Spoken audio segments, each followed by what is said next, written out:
श्रवण भाई तुम आगे बढ़ो, हम तुम्हारे साथ हैं। वाह आप्यो तुम आगे बढ़ो, हम तुम्हारे गोपालना साथ है। श्रवण भाई तुम आगे बढ़ो, हम तुम्हारे साथ हैं। श्रवण भाई तुम आगे बढ़ो, हम तुम्हारे साथ हैं। श्रवण भाई तुम आगे बढ़ो, हम तुम्हारे साथ हैं। ખંડણી ખોરોના સમર્થનમાં નારા લગાડ્યા तुम्हारे साथ हैं। श्रवण भाई तुम आगे बढ़ो, हम तुम्हारे साथ हैं। श्रवण भाई तुम आगे बढ़ो, हम तुम्हारे साथ हैं।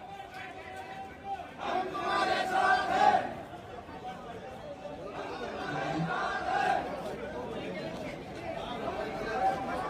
સુરતમાં આપ નેતાના હપ્તા લેતા રંગે હાથે પકડાયા, પોલીસે કરી ધરપકડ. સુરતમાં આપ નેતાના ખંડણી રેકેટનો મોટો ખુલાસો. સોશિયલ મીડિયા દ્વારા વેપારીઓ પર દબાણ કરવામાં આવ્યું. સુરતમાં રાજકીય હલચલ મચાવી દેવામાં આવી તેવો ખંડણી રેકેટનો ચોંકાવનારો ખુલાસો થયો. આમ આદમી પાર્ટીના યુવા વિંગના મહામંત્રી શ્રવણ જોશી સામે ગંભીર આક્ષેપો સાથે સમગ્ર મામલો બહાર આવ્યો. સોશિયલ મીડિયાનો ભય બતાવી અનાજ દુકાનદારો પાસેથી નિયમિત રીતે હપ્તા વસૂલાતા હોવાનો આરોપ વેપારીઓએ લગાવ્યો છે. સમગ્ર મામલામાં શ્રવણ જોશીને નજીકના સાગરીત સંપત ચૌધરીનો એક વિડીયો હાલ સોશિયલ મીડિયા પર વાયરલ થયો, જેમાંથી પીળી ટી શર્ટમાં રોકડ રકમ સ્વીકારતો સ્પષ્ટ રીતે નજરે પડે છે. વેપારીઓ હિંમત બતાવીને લાઈવ વિડીયો ઉતાર્યો, જે હવે મહત્વપૂર્ણ પુરાવા તરીકે સામે આવ્યો. વેપારીઓના જણાવ્યા મુજબ દર મહિને 25,000 રૂપિયાનો હપ્તો આપવા દબાણ કરવામાં આવે છે. અત્યાર સુધીમાં અંદાજે 10 વેપારીઓ પાસેથી 3.5 લાખ રૂપિયાની વસૂલી કરવામાં આવી હોવાનો ગંભીર આરોપ છે. જો પૈસા ન આપો તો લાયસન્સ રદ કરી દેવાની, દુકાન બંધ કરાવી દેવાની અને ફેસબુક લાઈવ કરીને સામાજિક પ્રતિષ્ઠા ખરડવાની ધમકી આપવામાં આવતી હતી. વિશેષ વાત એ છે કે વાયરલ વિડીયોમાં સંપત ચૌધરી ખુદ કબૂલાત કરતો સંભળાઈ રહ્યો છે કે બધા પૈસા શ્રવણભાઈના છે. तो आप तो राजस्थानी हो भाषा में तो साथ ही बोला सर्व सर्व वैसे मारवाड़ी हो तो मुझे मारवाड़ी के साथ तो देना सर्व सर्व वैसे मारवाड़ी हो तो मुझे मारवाड़ी के साथ तो देना આ નિવેદન બાદ મામલો વધુ ગંભીર બન્યો અને સીધો આપના યુવા નેતા અને યુવા નેતૃત્વ સુધી પહોંચાડતા દેખાઈ રહ્યો છે. ગોડાદરા વિસ્તારમાં 1 લાખ રૂપિયાથી લેતી દેતીનો વિડીયો પણ પુરાવા તરીકે સામે આવ્યો. હાલ આ મામલે બંને આરોપીની ધરપકડ કરવામાં આવી છે. આમ આદમી પાર્ટીના સુરત શહેર યુવા મહામંત્રી શ્રવણ જોશીની આજે ભાજપે ખોટા કેસની અંદર ધરપકડ કરાવી હોવાનો આક્ષેપ આપના નેતાઓ કરી રહ્યા છે. અમારે અહીંયા સુરતની અંદર આમ આદમી પાર્ટીનો એક નેતા ખંડણી માંગતા રંગે હાથ ઝડપાઈ ગયો અને એક પોલીસ ફરિયાદ પણ દાખલ થઈ.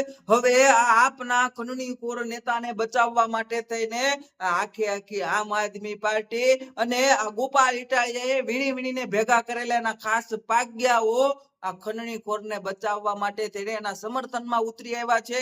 તમે વિચાર તો કરો કે જ્યારે આ આપના ખંડણીખોર નેતાને કોર્ટની અંદર રજૂ કરવામાં આવ્યો ત્યારે આ ગોપાલ ઇટાલિયાએ વીણીને ભેગા કરેલા એના ખાસ પાગ્યાઓ આ ખંડણીખોર આપના નેતાના સમર્થનમાં કોર્ટમાં નારા લગાડી રહ્યા છે કે શ્રવણભાઈ તુમ આગે બઢો, હમ તુમારે સાથ હે. જેમ કેમ એનો આ આપનો નેતા એનો દાદો ભારત દેશ માટે ગોલ્ડ મેડલ લઈને આવ્યો હોય અને સમર્થન કરવું જ પડે એવી રીતે તો એના સમર્થનમાં આ ગોપાલના પાગ્યાઓ નારા લગાડી રહ્યા છે કે શ્રવણભાઈ તુમ આગે બઢો, હમ તુમારે સાથ હે. આ વાત ઉપરથી આ ગુજરાતની જનતાએ વાત નક્કી કરી લેવી જોઈએ કે આમ આદમી પાર્ટી કેવા પ્રકારની પાર્ટી છે. આપણને હારું એમ થાય કે આમ આદમી પાર્ટીની અંદર આવા ખંડણીખોરો કેમ જોડાઈ રહ્યા છે, આવા બુટલેગરો, આવા છેડતી બાજો, આવા લુખ્ખા આવારા તત્વો, આવા ગાલી ગલોચ કરનારા લોકો અને આવા ગેંગસ્ટરોના શાર્પ શૂટરો આમ આદમી પાર્ટીમાં કેમ વાજતે ગાજતે જોડાઈ રહ્યા છે અને પાછી આમ આદમી પાર્ટી આવા લુખ્ખાઓને લાલ જાજમ પાથરીને પોતાની પાર્ટીમાં પણ આવકારી રહી છે. આ વાત ઉપરથી આ ગુજરાતની જનતા એક વાત સ્પષ્ટ રીતે જાણી લેવી જોઈએ કે જ્યારે આવા કાળા કાંડ કરનારા લોકો જે પોતાની કાળી કમાણી કરે છે એ કાળી કમાણીનો ભાગ આપના નેતાઓને પણ આપે છે. એટલે જ તો આવા ખંડણીખોરોના સમર્થનમાં ચાલુ કોર્ટમાં નારા લગાડવા પડે છે આપના નેતાઓએ કે શ્રવણભાઈ તુમ આગે બઢો, હમ તુમારે સાથ.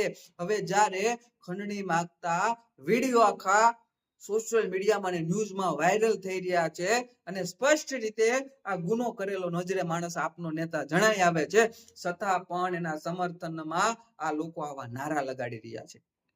અને આખી આમ આદમી પાર્ટીની ફિતરત તો એ જ રહી છે કે જ્યારે આમ આદમી પાર્ટીનો કોઈ નેતા કોઈ કાળા કાંડ કરતા પકડાઈ જાય એટલે આ લોકો નામ સીધે સીધું ભાજપનું જ આપી દે છે, વાંક ભાજપનો જ કાઢી નાખે છે અને આક્ષેપો ગુજરાત પોલીસ ઉપર કરી દે છે અને આમ આદમી પાર્ટીના નેતાઓ બધા ભાષણોબાજી કરવા લાગે છે કે આમ આદમી પાર્ટીની લોકપ્રિયતા જોતા ભાજપના પેટમાં તેલ રેડાયું એટલે આ ગુજરાત પોલીસનો ઉપયોગ કરીને આમ આદમી પાર્ટીના નેતાઓ ઉપર ખોટા કેસો થઈ રહ્યા છે, કરાવી રહ્યા છે. અરે ટણપાવો બુદ્ધિના બારદાનો, તમારો દાદો રીતસરનો વિડીયોમાં દેખાય છે છતાં પણ તમે એના સમર્થન કરી રહ્યા છો, બચાવ કરી રહ્યા છો અને આવી રીતે આવા ખંડણીખોર નેતાઓનું સમર્થન કરીને તમે આ ગુજરાતની જનતાને મૂર્ખ બનાવવાનો પ્રયાસ કરો છો. ગુજરાતની જનતા ભાઈ એટલી મૂર્ખ નથી, એ બધું જાણે છે. તમારા કાળા કાંડો સોશિયલ મીડિયામાં બધી જગ્યાએ જુએ છે અને એમને ખબર જ છે કે તમે કેવા પ્રકારના નેતાઓ છો, તમે કેવા પ્રકારની આમ આદમી પાર્ટી છો. પરંતુ જે અમુક લોકો જે છે કે જે આ સોશિયલ મીડિયાના આમ આદમી પાર્ટીના નેતાઓના ભાષણોમાં પ્રભાવ આવીને એમને એવું લાગવા મળ્યું કે આમ આદમી પાર્ટી કંઈક કરવા માંગે છે, કંઈક કરી રહી છે. એ હવે તમને સમજી ગયા છે, તમારી અસલિયત એ પણ જાણી ગયા છે, એટલે એ પણ ધીરે ધીરે કરતા કરતા તમારા પછવાડે લાત મારી રહ્યા છે. અને આ વાત ઉપરથી આપણી આ ગુજરાતની જનતાએ મૂર્ખ ના બનવું જોઈએ. આમ આદમી પાર્ટીના લોકોની વાતો ઉપરથી આ લોકો તમને મૂર્ખ બનાવવાનો પ્રયાસ કરે છે. જો આટલી સચ્ચાઈ સામે હોવા છતાં પણ સમર્થનમાં નારા લાગતા હોય કે શ્રવણભાઈ તું આગે બઢો, આ શું કરવા માંગે છે? આ લોકો તો આવા ખંડણીખોરોને ખંભે બેસાડીને કહી રહ્યા છે કે ભાઈ તમે ખંડણી માંગો, ગુજરાતના લોકોને લૂંટવો એટલું લૂંટો, પણ અમને અમારો ભાગ આપજો આમ આદમી પાર્ટી વાળાઓને, આમ આદમી પાર્ટીના નેતાઓને. એટલે જ્યારે તમે પકડાઈ જશો એટલે અમે તમારા સમર્થનમાં આખી આમ આદમી પાર્ટી ઉભી રહી જઈશું અને તમારા સમર્થનમાં અમે નારા લગાડશું કે તમે આગે બઢો. શેમાં? ખંડણી માંગવામાં? વાહ આપ્યા વાહ. બાકી તમારી લીલા તો એકદમ અલગ જ હોય છે. અને આમ આદમી પાર્ટી આજે છેલ્લા દિવસે પણ આ કાંડ તો કર્યો જ છે, જો કે 2 દિવસ પહેલા કર્યો છે અને આજે પણ એક કાંડ થયો જ છે વિસાવદરમાં. એની વાત આપણે આગલા વિડીયોમાં કરશું. ફટાફટ મિત્રો આ વિડીયોને શેર કરી દેજો અને ગોપાલ ઇટાલિયાના પાગ્યાઓ સુધી પહોંચાડવાની જવાબદારી હું તમને લોકોને આપું છું અને સાથે આ પેજને ફોલો પણ કરી દેજો.